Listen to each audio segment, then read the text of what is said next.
Okay, so this individual reached out to ask how I got diagnosed with peripheral neuropathy. They say, "How were you diagnosed? I have pain in my right hand all the time, but also get numbness and tingling in both my hands and my legs too." So I'm going to share my diagnosis story, but if you have been diagnosed with peripheral neuropathy and have a systemic disease like Sjogren's or lupus, can you please drop a comment and share your experience getting diagnosed or whether you're trying to get diagnosed right now? Also, if we haven't met, my name's Heather. I'm a chronic illness and disability advocate, and I show up in this app to help other people in our community. Let's connect. Hit that follow button. So I started dealing with pretty severe numbness and tingling about 6 months after my lupus diagnosis. The way that it started for me was when I was lying in bed at night and tucked in under the blankets. I could not have my feet be tucked in, have any sort of pressure on my feet because it felt like my feet were being dipped in hot lava. I can't even explain the amount of pain I had on my feet when I would go to bed.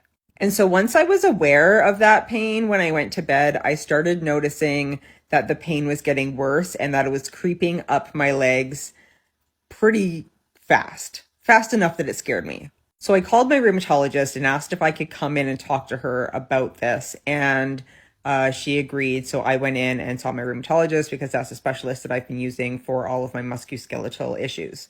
So she did a physical and then decided that she was going to put in a referral to a neurologist to test for peripheral neuropathy. And in Canada, the testing is, I think it's an EKG where they hook you up to the machine and then push an electrical pulse through your body and then tests how long it takes to get from A to B. So I did that test and there was nothing that showed up as abnormal or wrong on that testing. And in Canada, they don't perform biopsies unless your symptoms are really severe. And so mine weren't severe enough for a biopsy. And the way that I was diagnosed is basically by ruling out everything else. And it's a diagnosis of exclusion, in my case at least. So the neurologist diagnosed me on the spot after that testing and sent me home with a prescription for Lyrica and asked me to work with my rheumatologist and GP to get the proper dosing of that and to follow up with him if I had any other issues. I am still on Lyrica today and it has helped me tremendously. If you have any other questions about my journey with peripheral neuropathy or Sjogren's lupus or other chronic pain conditions, please drop it in the comments so I can make a video like this one and reply back to you.